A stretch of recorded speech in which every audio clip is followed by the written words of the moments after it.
રામ રામ મિત્રો, કેમ છો મિત્રો? મજામાં જશો? ચાલો, આજે આપણે તલનું વાવેતર ચાલુ છે. કઈ રીતનું વાવેતર થાય છે ને ક્યાં તલ છે તે હમણાં બધું બતાવું તમને, અને કયું ખાતર ઉપયોગ કરી છે તે બધું જ આખા વિડીયોમાં બતાવીશ. તો બન્યા રહેજો વિડીયોમાં. આપણા સફેદ તલનું વાવેતર કરી રહ્યા છીએ. સફેદ તલ છે આપણી પાસે ગુજરાત નિગમના 5 નંબર તલ છે. તેની સાથે આપણે ખાતર ઉપયોગ કરી રહ્યા છીએ. ડીએપી છે, સાથે છે પોટાશ, એની સાથે આપણે મહાજનનું ફાડા સલ્ફર, આ બધી વસ્તુ મિક્સ કરીને ગુજરાત 5 તલ વાવેતર કરી રહ્યા છીએ. તમને હમણાં બતાવું ટ્રેક્ટરમાં કઈ.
જો મિત્રો, આ આપણે અશ્વિનભાઈ સાકરિયા અત્યારે આપણા ખેતરમાં વાવેતર કરવા માટે આવ્યા છે.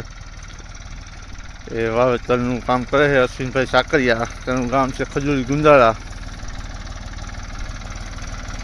અત્યારે વાવેતર ચાલુ છે. ગુજરાતમાં તલ છે અને અશ્વિનભાઈ સાકરિયા વાવેતર કરી રહ્યા છે. અને સાથે ખાતર ને બધું કમ્પ્લીટ છે. તો પારાનું પણ કામ એકદમ સારું છે એનું, વગર વોટર સ્ટેરિંગે એકદમ સારામાં સારું કામ છે. તમે જોઈ શકો છો.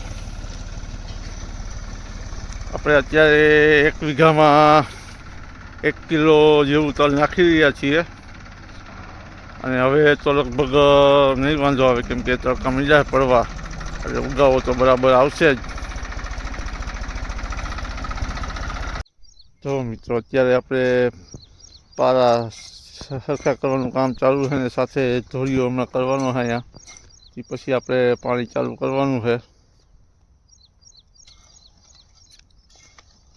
પાણી તો કદાચ આજે ચાલુ થઈ જાય તો ભલે, ને પાવર જશે તો કાલે પાવાનું થશે.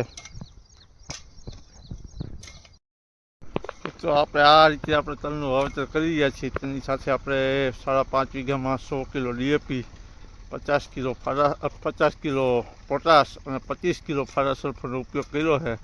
અને ગુજરાત 5 નંબર તલનું વાવેતર કર્યું છે.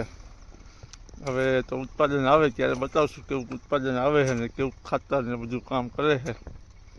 અત્યારે તો વાવેતર થઈ ચૂક્યું છે ને હવે પારા ને બધું સરખું કરવાનું કામ ચાલુ છે. પછી જોઈએ હવે કેવું ઉત્પાદન આવે છે ને કેવા તલ ઉગે છે, ઉગાવો કેવો રહે છે. તે પછી આગળ કયું ખાતર નાખશું ને શું શું કરશું તે બધી તમને વિડીયો દ્વારા માહિતી આપશું. તો આગળ પણ વિડીયો જોવા માટે આપણી ચેનલને લાઈક, સબસ્ક્રાઈબ અને શેર જરૂર કરજો, જેથી કરીને આગળના વિડીયો પણ તમને મળતા રહીએ. આ રીતનું આપણું વાવેતર હતું. તો મિત્રો, ચાલો મળશું આગળ વિડીયોમાં. ત્યાં સુધી બધા મિત્રોને રામ રામ, આવજો.